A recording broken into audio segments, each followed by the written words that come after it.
the first renderings of what we're doing.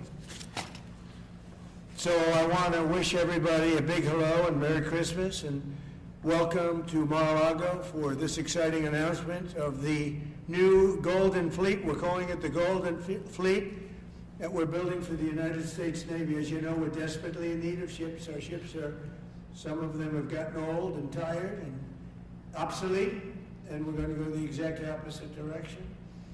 We're delighted to be joined by Secretary of War Pete Hegseth, who's doing a fantastic job, and Secretary of the Navy John Phelan. Marco Rubio is here, who gave a great few words toward the end of last week. He spoke for a couple of hours on what a good job we're doing, which is true.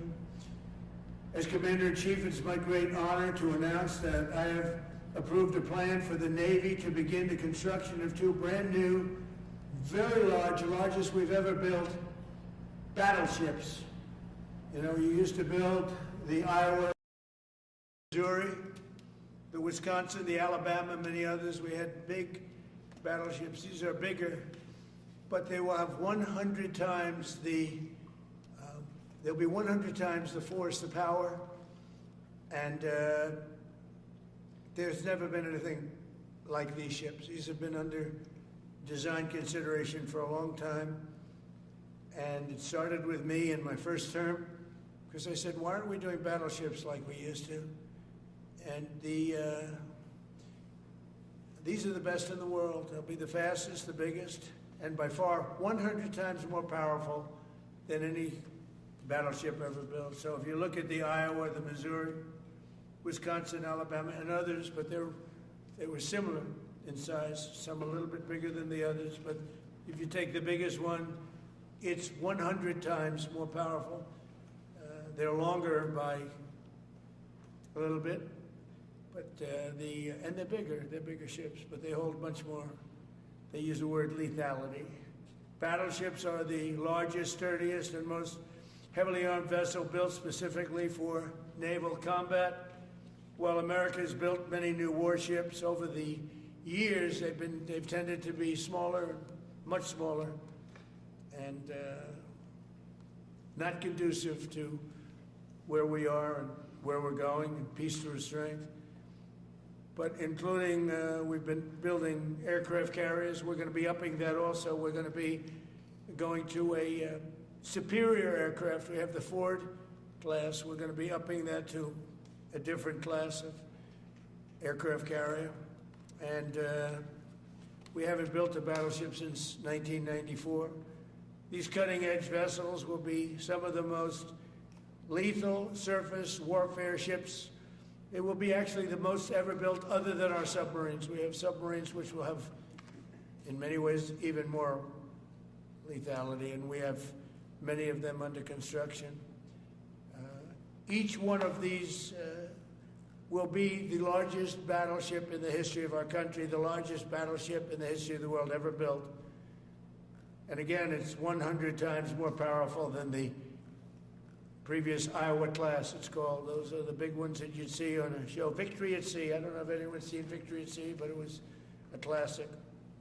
They'll help maintain American military supremacy, revive the American shipbuilding industry, and inspire fear in America's enemies all over the world. We want respect. We're going to have it. We already have it. More respected now than we ever were. A year and a half ago, they laughed at us. Now they respect us again at levels that they've never respected us. We envision that these two ships, we're talking about 10, but we're going to start with 2, and we're going to quickly morph into 10. And ultimately, we think it's going to be anywhere from 20 to 25 of these. But we're starting with the first 2 immediately, and we're going to then be very quickly involved with, I think, we're going to do another 8. And then we're going to ultimately, and pretty quickly, have a total of about 20 to 25. We'll make that determination. We envision that these ships will be the first of a whole new class of battleships to be produced in the years to come. From Theodore Roosevelt, the Great White Fleet, you remember that, the Great White Fleet, to the legendary USS Missouri, whose massive guns helped win World War II. America's battleships have always been unmistakable symbols of national power. We stopped making them for whatever reason, I don't know. And I want to congratulate John Phelan, who is your secretary of the Navy. He came to me the first day we met. He talked about battleships, and I said, you're absolutely on the right track. He said, why are we doing other things? We have missiles, which are much more expensive. By the way, these battleships have tremendous numbers of missiles, but they also have guns. And in many ways, guns can do the trick just as well as missiles at a tiny fraction of the cost. Once completed, these new 30 to 40,000 ton plus vessels will be the flagships of the American naval fleet, and there has never been anything built like them. And I just want to, be very clear that we're building them here. We're working with others, but we're building them here. We have great Navy yards. We'll be negotiating with some of the companies that are running those yards, taking over the yards. We used to build a ship a day during World War II. Now we don't do ships very much anymore. We do military ships, we do submarines. By the way, we're 15 to 20 years advanced in our submarines over anybody else. That was one of the things that I did in my first term. We make the best submarines by far in the world. We're at least 15 years advanced ahead of anybody else in submarine development. Most powerful, that's right, the most powerful weapon anywhere in the world, undetectable. So the battleships are going to be armed just in terms of guns and missiles at the highest level. They'll also have hypersonic weapons, many hypersonic weapons, state-of-the-art electric rail guns, and even the high-powered lasers that you've been starting to read about. We have lasers where you aim the laser at a target and it just wipes it out. We're going to have, they'll be the most sophisticated lasers in the world, and the most sophisticated laser in the world will be on the battleships that we're building. They'll also carry the nuclear armed, sea-launched cruise missiles currently under development, which will be instituted pretty quickly, but they're under development and they've proven to be extremely lethal. The U.S. Navy will lead the design of these ships along with me, because I'm a very aesthetic person, alongside our partners in American industry, and we're going to have Pete Hegseth and Marco and a lot of very talented people involved, but a lot of it's already been done. We've been doing this for months. The construction will create thousands of American jobs. We're going to have the jobs be created. I mean, already we have factories being built unrelated to this, although AI will be a big factor when it comes to these ships. They'll be very AI controlled. Today's announcement is yet another step in our mission to make the United States Navy stronger than ever before. Again, when you talk about 100 times the power of these massive ships that we had years ago, it's pretty amazing. And next week I'm going to meet with the defense prime contractors. I'm going to meet with them here, Florida. And we're going to be talking about production schedules because they're too slow. We have many countries, allies, that are wanting to buy. We make the greatest equipment in the world, by far. Nobody's even close, but they don't produce them fast enough. So we're going to be meeting with them to talk about the production schedules. We're going to have strong production schedules. And the only way they're going to be able to do that is to build new plants. Even with the F-35, we have many people who want the F-35 fighter jet, and it takes too long to deliver them to allies or to ourselves. It takes too long. The only way they're going to be able to deliver them is if they build new plants. They don't want to build new plants because that's expensive. So we're going to be discussing production schedules. We're going to be discussing CapEx spending. We'll be discussing the pay to executives where they're making $45 and $50 million a year and not being able to build quickly. They're going to make that kind of money. They have to build quickly.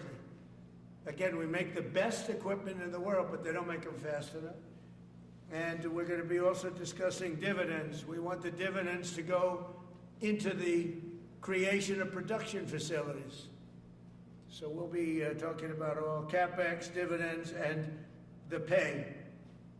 We're also going to be talking about buybacks. They spend so much money on buybacks. They want to buy back their stock. I don't want them to buy back their stock. I want them to put the money in plant and equipment so they can build these planes fast, rapidly, like immediately. I mean, I have sold more planes than any president by far, times probably 20. So every time I go someplace, I sell 100 planes. That includes commercial planes, Boeings, etc., but it also includes fighter jets.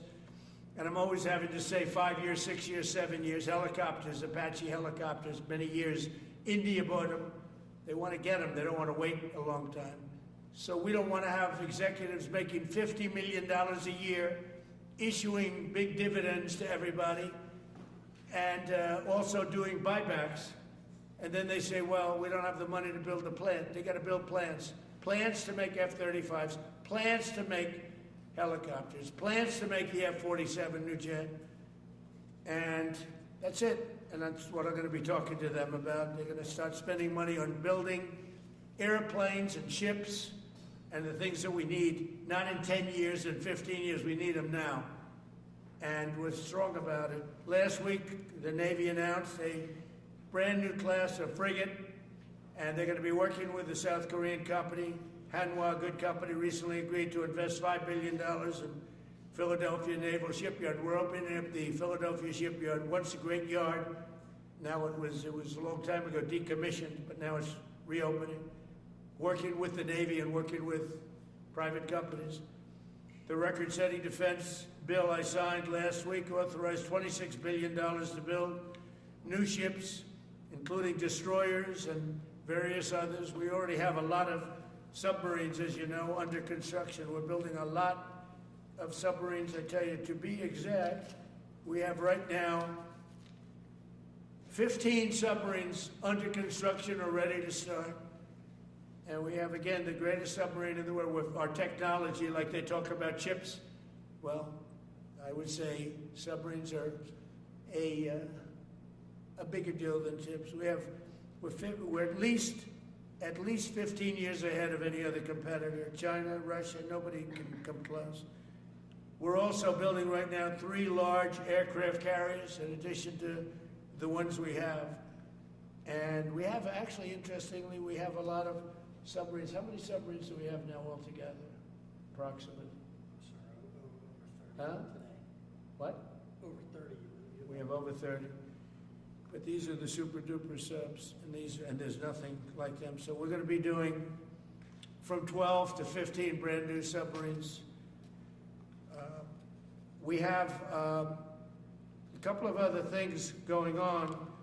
We'll be building other elements of Navy. We'll be fixing up headquarters. We'll be fixing up places for our great sailors to live. And we're going to be working very hard with companies, but we're also going to be penalizing companies that aren't doing a good job.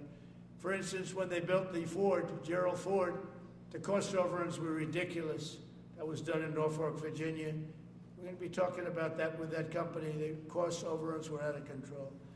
In World War II, the United States built upwards of 4 ships per day. Can you believe it? 4 ships a day, on average. And now there weren't all big warships, but there were ships, freighters, tankers. And it's a tragedy that we allowed this incredible capability just go astray. We don't do that much anymore. We do build our warships, but that's about it. But that's a lot. We're going to restore America as a major shipbuilding power. We're going to ensure the USA is the most powerful fleet anywhere in the world, and long into the future with battleships helping lead the way, and the submarines. And again, nobody competes with us on submarines. So I just want to thank everybody, and I'd like to ask Secretary Hegseth to say a few words, followed by the Secretary, but if you would, Secretary of the Navy. But Pete's doing a fantastic job. By the way, we have drugs are down 96.2% coming into the United States. 92.6 by sea. And soon we'll be starting the same program on land. The land is much easier. But every one of those boats that we knocked out saved 25,000 lives. So we save 25,000 lives every time we knock out one of those boats with the drugs pouring in, and you just have to see it. I mean, people say, "Oh, gee, do you think it was really drugs?" Well, just take a look. Bags all over the place. That's not fishing equipment. There's no fishing rods on those boats. They move fast. When you see a boat with 4 engines or 5 engines on, going 40, 50 miles an hour, well, they get hit. We save 25,000 lives every single time we knock out a boat, and it's over 96% stopped by sea. We're trying to figure out who the other 4% are, frankly. And we're going to have the same success, but even quicker, because it's much easier on land. If they want to come by land, they're going to end up having a big problem. They're going to get blown to pieces, because we don't want our people poisoned. 300,000 people died, probably last year 300,000. A lot of people say it was 200. Somebody said last night, it was only 175,000 people. That's like 3 stadiums, big football stadiums filled up with people died. But I think the real number is 300,000. We're not going to have that anymore. So we're doing a great job, and we enjoy doing it. Our border is secure. Our country is strong. Trillions of dollars is coming into our country from other countries and companies. They're building factories and plants, including auto plants, all over the United States of America. Without tariffs, they wouldn't be doing anything, although they were very happy with the November 5th election. But it's only because they want to avoid paying tariffs that they're all coming in. And again, the biggest number was $3 trillion in history. That was China many years ago. Now it's $18 trillion, and that's just in 10 months. We think we could hit $20 trillion. That's investment in the United States, including plant and equipment. So thank you very much, and I'll ask Pete to say a few words, and then John. If you have any questions, we'll take them. Thank you. Thank you, Mr. President. Well, Mr. President, you're exactly right. There are no fishing poles, no fishermen, and no fishing boats.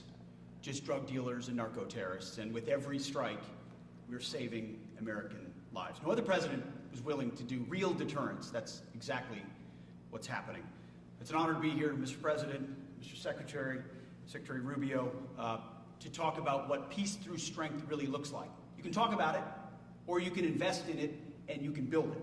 And that's exactly what President Trump is doing. At the Department of War, we're restoring the warrior ethos. In fact, the President mentioned the NDAA. We put into law merit-based. We put into law getting rid of DEI and political correctness. That's now part of how our military operates. And you've seen it in record recruiting in the spirit of the Department of War. We're rebuilding the military. President Trump did it once. He's doing again with historic investments today in shipbuilding. And we're reestablishing deterrence, whether that's at the border, whether it's through Golden Dome, what happened with Midnight Hammer and what Iran found out, those drug boats, and of course the Houthis opening up the shipping lanes. American strength is back on the world stage. And the announcement of the Golden Fleet, anchored by new battleships, the biggest and most lethal ever, accomplishes all 3 of those things and marks a generational commitment to American sea power. Across the entire department, we are developing new operational concepts, deploying cutting-edge technologies, and making major investments, including in our Navy. This is happening in all domains, including space, as the President has talked about before anyone else. So it's the highest of domains and the lowest of domains under sea, and especially today in sea power, that always has to be decisive, has been in the history of America, and will continue to be under the leadership of President Trump. We will make sure that anything that flows from our country and with our allies flows freely and uncontested. New and better ships will provide that deterrent today and for generations to come. This new class, these new investments, will be the types of things that for decades, for centuries, the American people will look back and thank President Trump for having the vision and the willingness to invest right now in capabilities we need today, tomorrow, and long into the future. So, Mr. President, thank you for this investment, and I'll hand it over now to the Navy Secretary.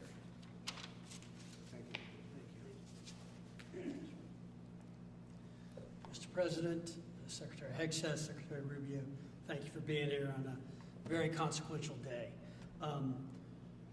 From my very first conversation with President Trump about serving as the Secretary of the Navy, he's talked about the great Iowa-class battleship, the and why America doesn't build ships anymore with that kind of offensive firepower that takes the fight to the enemy.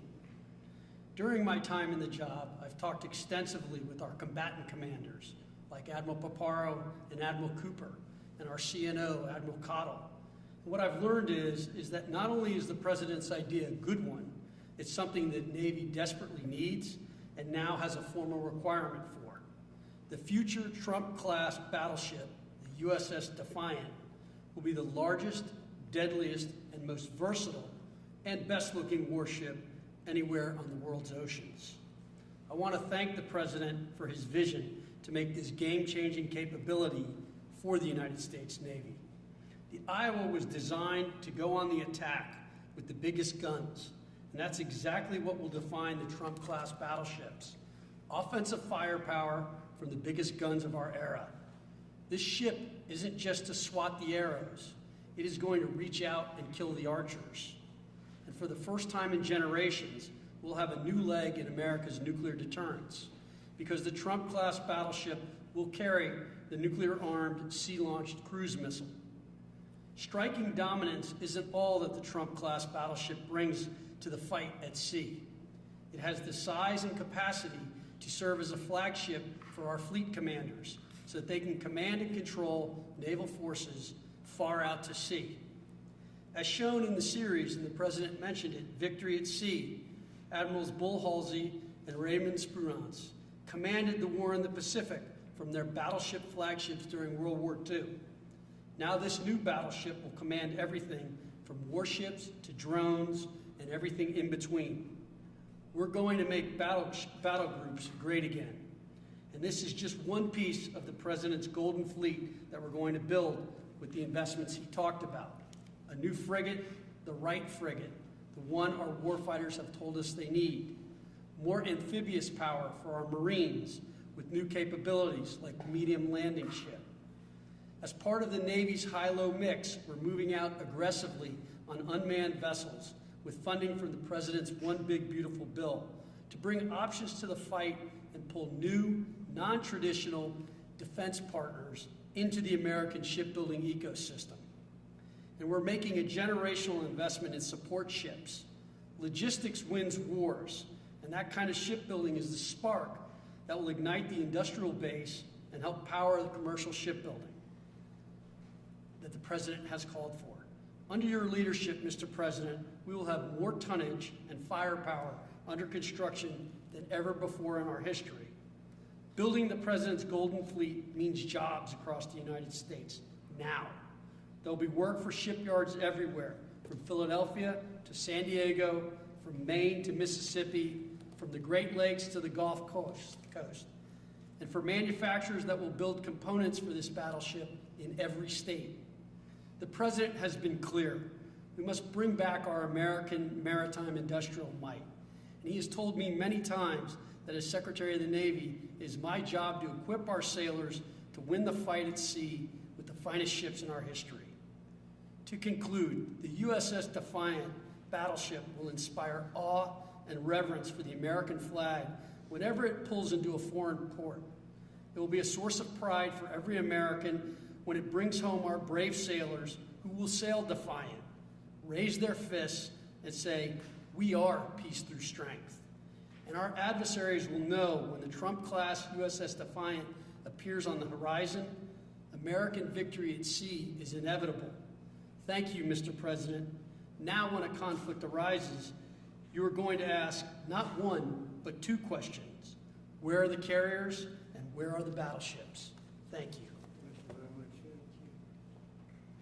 I just want to mention that John Phelan is one of the most successful businessmen in the country, in our country.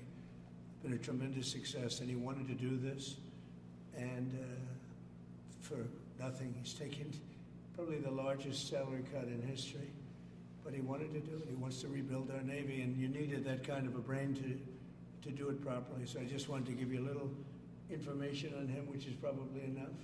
But one of the most successful men in the country, and he's that because he understands it, and he understands finance in addition to what we're talking about. Somebody who's doing a fantastic job is Marco Rubio, Secretary of State.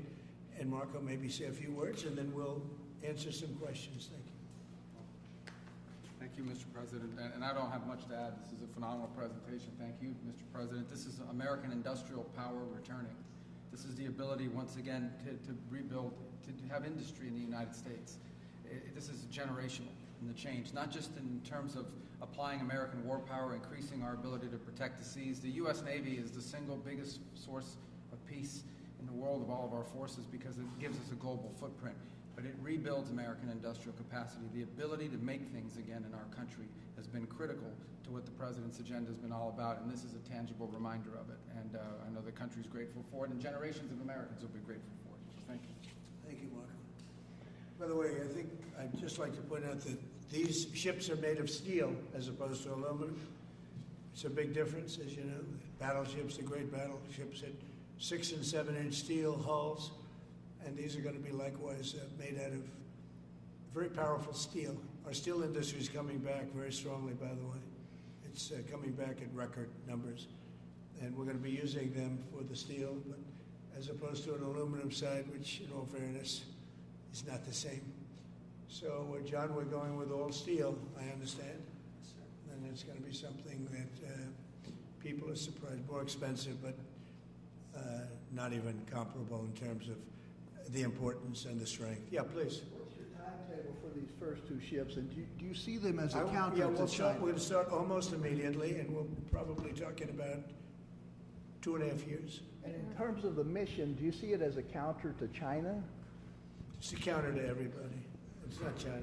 We get along great with China. I have a great relationship with President Xi, and not China. It's just everybody. You don't know who comes along, but we just wanted peace through strength. Hopefully we never have to use them, but there will never be anything built like these. Think of it. Those battleships are incredible. These have 100 times the power. Think of that. I mean, and they were big and they were powerful. You know, I thought about taking some that are in dry dock and changing them, and then when I said that, you know, if we did, it would be about, we could increase, if we doubled them, they'd be at like just a tiny fraction of what one of these was. This is the new technology, which is incredible. So we decided pretty early on not to do that. Yeah, please. Mr. President, Julio Rosas with Most Peaceful Media. You just referenced the lower amount of illegal drugs that are coming by sea, and you just said that you're going to start that same program on land soon. Are you just referring to Venezuela, or are you referring to other countries in Latin America? Anywhere drugs are pouring in, anywhere, not just Venezuela. Yes? Speaking of Venezuela, oil. What are we going to do with the oil that we have? Going to do with what? The oil that has been seized.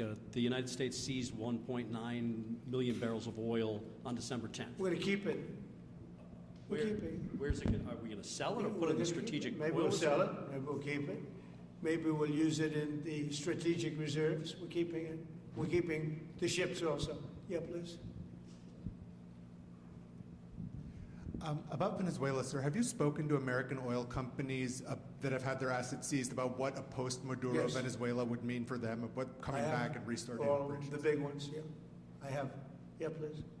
Why do you feel like this initiative was neglected for so many years, and does this come amidst the rising tensions between the U.S. and Venezuela? We're talking about with Venezuela? Yes. Well, you had a different kind of a president before me. They didn't mind being ripped off. They didn't mind being robbed. They didn't mind drugs pouring into our country. They didn't mind the jails of Venezuela and Nicaragua being emptied into the U.S., where they take over Colorado and other places. I do mind. So you had a different kind of a president. I hope people are enjoying it because we've never been respected more than we are now. Yeah, please. Thank you. Thank you, Mr. President. Were you surprised by the number of photos of Bill Clinton in the Epstein files? And can you commit to their full... What? And were you surprised by the number of photos of Bill Clinton in the Epstein files?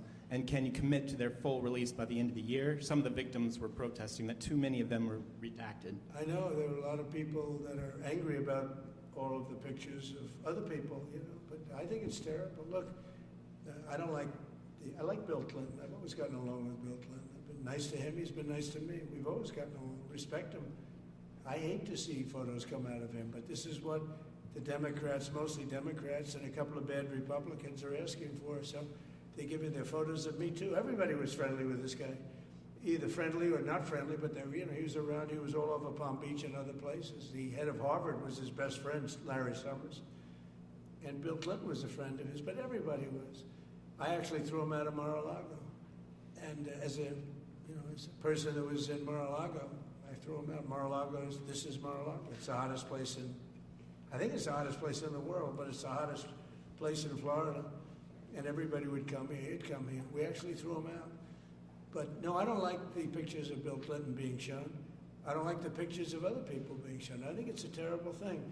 I think Bill Clinton's a big boy. He can handle it. But you probably have pictures being exposed of other people that innocently met Jeffrey Epstein years ago, many years ago, and they're highly respected bankers and lawyers and others, and they'll end up, because of guys like Massey, who's a real lowlife, whose polls are down to about 9%, by the way, in the great state of Kentucky. If you look at Kentucky, Kentucky is such a great place, but I don't know, they've got a couple of people on there that are very strange in terms of leadership. But Massey's a loser, and he likes it, and that he works with the Democrats. He's just being used by the Democrats, because what this whole thing is with Epstein is a way of trying to deflect from the tremendous success that the Republican Party has. Like, for instance, today we're building the biggest ships in the world, most powerful ships in the world, and they're asking me questions about Jeffrey Epstein. I thought that was finished. I believe they gave over 100,000 pages of documents, and there is tremendous backlash. It's an interesting question, because a lot of people are very angry that pictures are being released of other people that really had nothing to do with Epstein, but they're in a picture with him because he was at a party, and you ruin a reputation of somebody. So a lot of people are very angry that this continues. A lot of Republicans are angry because of the fact that it's just used to deflect against a tremendous success. Look, we have $18 trillion coming into our country. We have, I believe, we're going to have the most successful economy in history. We inherited a mess. Now prices are coming way down. Gasoline is less than $2 in some states. $1.99, $1.97, $1.95 a gallon. $1.95. Think of that. A gallon. Nobody ever thought they'd see that. They don't want to talk about that. They want to talk about Epstein. And the problem is a lot of Democrats are being caught up in the web, like Larry Summers. Larry Summers was the head of Harvard. He's now been forced to resign from every board he's on, and he was thrown off the Harvard board. Now he was at Epstein's Island a lot. I wasn't. I never went there, by the way. But fortunately, it's nice. But I never went there. But a lot of people did go there. But instead of talking about the battleships, or instead of talking about most favored nations drugs, we're bringing down drug prices like at a level that has never even been thought of, by thousands. Think of it, by 1,000%, by 1,200, 1,300, 1,400% in some cases. A drug that sells for $10 in London is costing $130 in New York. We're bringing it down to $20, and they're going to go up to 20. So they're going from 10 to 20, which is a doubling. It's a doubling. That's a lot, but it's a doubling. But we're going down to 20.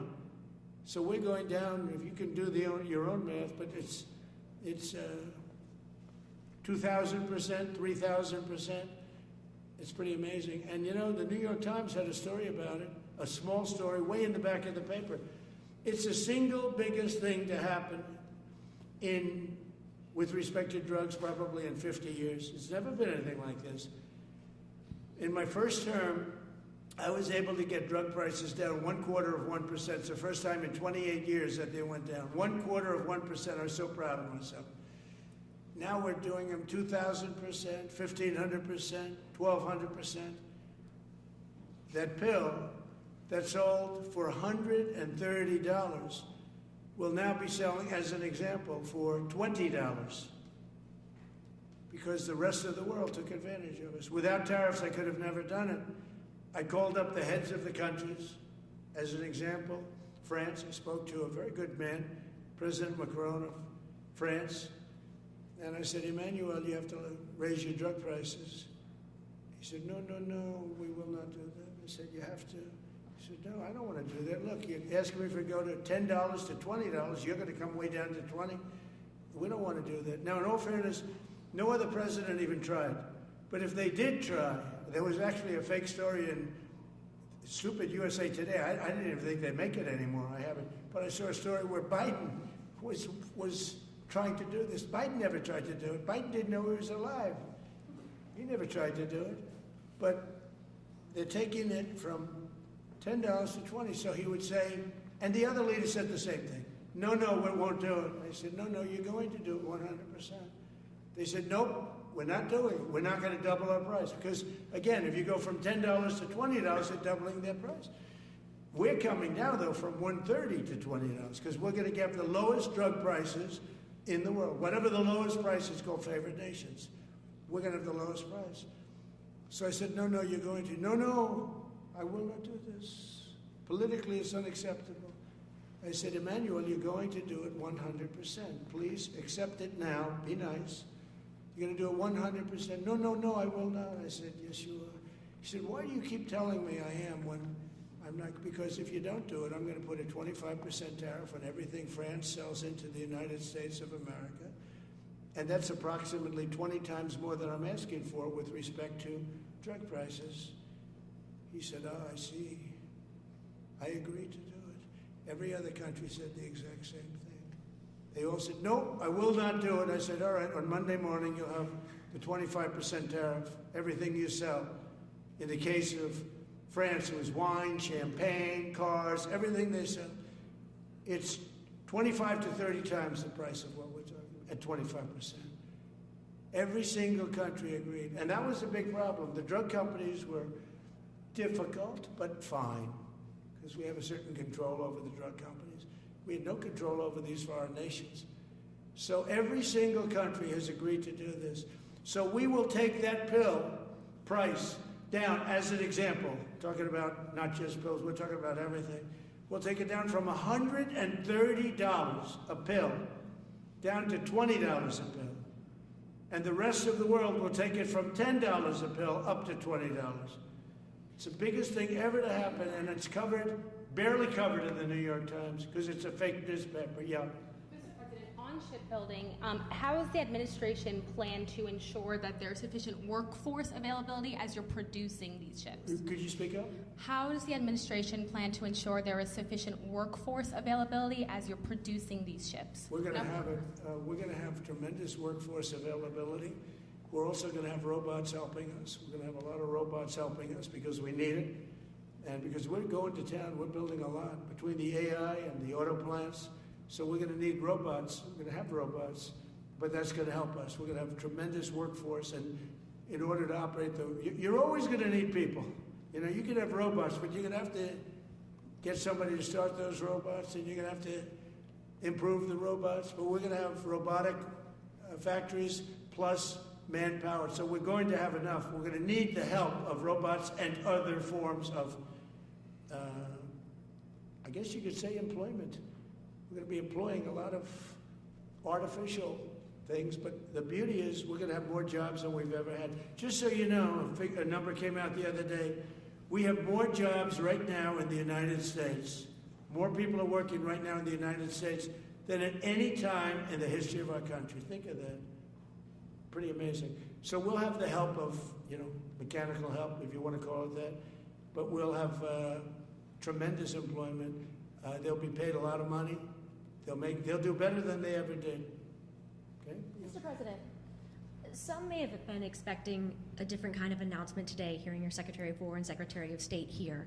You mentioned strikes on land in Venezuela more than 15 times, even now, just in your recent remarks. Why should Maduro take your threats seriously? And he can do whatever he wants. What's your end game? Maduro? What's your end game? There's no answer. He can do whatever he wants. I mean, we have a massive armada formed, the biggest we've ever had, and by far the biggest we've ever had in South America. He can do whatever he wants. It's all right. Whatever he wants to do. If he wants to do something, if he plays tough, it'll be the last time he's ever able to play tough. But they sent their prisoners into us. They sent people from jails, prisons. They sent people from mental institutions and insane asylums into the United States. Just walked right in because Biden had an open border policy. What the Biden administration did to our country can never be forgotten. They took in millions and millions, 25 million people over the course of 4 years. Many of those people were murderers and drug dealers, prisoners, rough prisoners. 11,888 murders. More than half of them killed more than one person. They came into our country. Now, I spoke to Christine Ohm today. I spoke to Tom Holman today. He came down to see me. And we had a great meeting. They've done an amazing job. We're getting them out. We're getting them out very fast. But this should have never happened. But Venezuela was one of the... Venezuela took advantage of the open borders that Biden created more than any other country. Tren de Aragua, we had gangs all over. Look, I mean, you have a very weak governor in Colorado. Look what happened in Colorado where they would occupy apartment houses. And he didn't want to do anything about it because he was scared. Any other questions? Yeah, go ahead, please. So in response to the United States taking sanctioned oil from Venezuela, Colombian President Gustavo Petro criticized the United States by saying, well, the Southwest is stolen land and that it should be returned to Latin America. I just wanted to know what your response to that is. Well, he has to watch because, you know, he's got drug factories. They make cocaine in Colombia. And he's no friend of the United States. He's very bad guy. And he's got to watch his ass because he makes cocaine and they send it into the United States of America from Colombia. We love the Colombian people. I love the Colombian people. They're great people, energetic, smart, great. But their new leader is a troublemaker. And he better watch it. He better close up those cocaine factories. They have at least 3 major cocaine factories. We know where they are. He better close them up fast, yeah. By the way, it's made and sold into the United States. Comes through Mexico. Thank you, sir. You've named Governor Landry to be new special envoy to Greenland. Yeah. How do you? What do you see that role entailing? And is it still your intention that Well, he Greenland called become me, part of and the you know, U.S.? he viewed Louisiana, the Louisiana Purchase. He said, "I'm governor of Louisiana," and he said, "I would love." I didn't call him; he called me. He's very proactive. He's a great guy. He's a deal guy. He's a deal maker type guy. And we need it for national protection. We need Greenland for national protection. They have a very small population. And I don't know, they say Denmark, but Denmark has spent no money and they have no military protection. If they say that Denmark was there 300 years ago or something with a boat, well, we were there with boats too, I'm sure. So we'll have to work it all out. But he felt very strongly, we need it for we need Greenland for national security. Not for minerals. We have so many sites for minerals and oil and everything. We have more oil than any other country in the world. We need Greenland for national security. And if you take a look at Greenland, you look up and down the coast, you have Russian and Chinese ships all over the place. We need it for national security. We have to have it. And he wanted to lead the charge. So we're making him, Marco, today, a special envoy to Greenland. Greenland's a big deal. Yeah. Can you give an update on the talks that took place this past weekend, and could a trilateral discussion of sort be the next step for Ukrainian, U.S., and Russian delegations? So the talks on Ukraine, Russia are going along. They lost, as you know, 27,000 soldiers last month, mostly soldiers, some people in Kiev, etc., but mostly soldiers. And the talks are going along. And I say that, you know, there's tremendous hatred between these two leaders, between President Putin, President Zelensky, tremendous hatred, and I hope we can get it done. We are talking. Talks are going okay. But, you know, I've solved 8 wars, and Thailand is starting to shape up. You know, they started with Cambodia, they started up again. But I think, Marco, we have that in pretty good shape to have that stopped. So we stopped 8 wars, and I thought this would be in the middle of the pack, but maybe easy, but in the middle of the pack. But there's a lot of hatred between those two people, and when there's hatred, there's, you know. But we stopped one war 38 years, one war 35 years, one war was going on for 32 years. And we stopped, think of it, we stopped a potential nuclear war between Pakistan and India. And the head of Pakistan, highly respected general, he's a field marshal, and also the Prime Minister of Pakistan said, President Trump saved 10 million lives, maybe more, by getting that war. You know, 8 planes were shot down. That war was starting to rage. And he actually said the other day that President Trump saved 10 million lives, maybe more. So we solved all these wars. The only one I haven't solved yet is Russia, Ukraine. Are you still pushing for the Christmas Day deadline with Russia and Ukraine? And have you spoken with Putin or Zelensky or plan to push the deal? I'll do whatever I have to do. I mean, I'd like to see it stop. Look, we don't lose any money on that war anymore. You know, Biden gave $350 billion, and who knows what happened to it. We now sell missiles, planes, all of the best military equipment. We sell it to NATO. We got NATO to go from 2% GDP to 5%. Nobody believed that to this day. Nobody's going to write that, but nobody believed it. And they take that money and they pay it to the United States for weapons. So we sell weapons to NATO. We sell full price. We sell weapons to NATO, and NATO takes those weapons and probably distributes them, but gives a lot of them to Ukraine.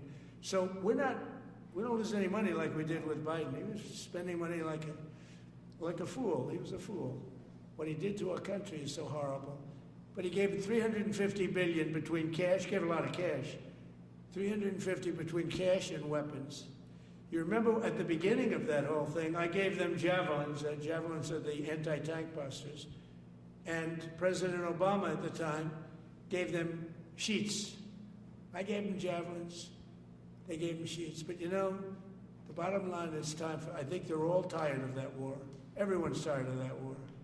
It's got to stop. Yeah, please. The U.S. was in active pursuit of a sanctioned oil tanker yesterday. Are you able to share what became of that tanker? Was the U.S. able to seize it? No, it's moving along, and we'll end up getting it. Yeah, we're actually pursuing it. Can you imagine? Because it came from the wrong location. It came out of Venezuela, and it was sanctioned. Yeah, please. Ultimate goal in Venezuela to force Maduro from power.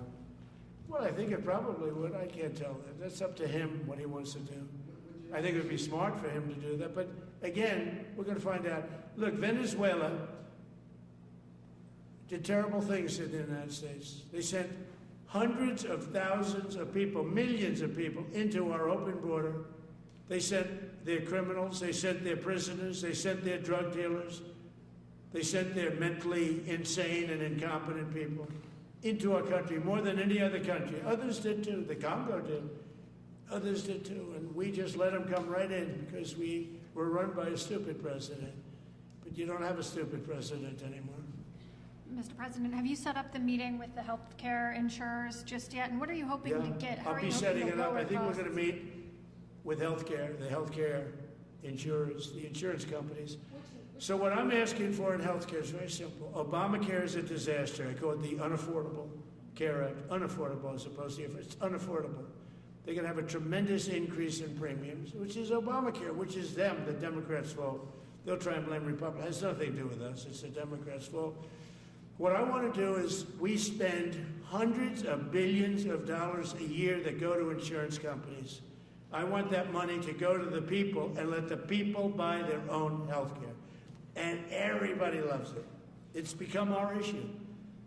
Now, before I do that, I'll meet with the insurance companies, just as I met with the drug companies. As you know, we're meeting with 4 other drug companies, Johnson & Johnson. But they've all agreed. We're meeting with them this week. It's coming up. It'll be a similar meeting. They've all agreed. But nobody would have thought the drug companies were going to do what they did, where they're giving away free drugs. And they've been so great. Okay? And we have most favored nations. Nobody thought that was possible. I don't think any other president ever tried to get it because they never thought they could. But with respect to the insurance companies, I want to meet. There's essentially 14 of them, 10 big, but there's a total of 14 pretty much, pretty big. And I want to meet with them, and I want to say, I want you to cut your rates way down, way down. And maybe if they do that, we'll be able to not cut them out. We'll be able to continue to deal with them, which is probably a little easier process. I think the best process is pay the money directly to the people, let them buy their own health care. But I'm going to meet with them the first week back. I do it now, but they're trying to come up with a schedule. They want to meet badly, they've told me, but they want to come up with a schedule. I said, make it a good schedule. Your rates have to come way down. We're also going to meet with other insurance companies because under Biden, the insurance rates have gone through the roof. Auto insurance, home insurance. I mean, insurance companies are making far more than they're entitled to make. So we're going to be doing that. But just in the meantime, we'll be meeting with the insurance companies in the first week, the first few days back in Washington, because they're trying to come up with a proposal that will satisfy me. Thank you very much, everybody. Appreciate it. I hope you're going to enjoy the battleships. They're going to be beautiful. Thank you. And have a great Christmas if I don't speak to you. Thank you very much. Thank you very much.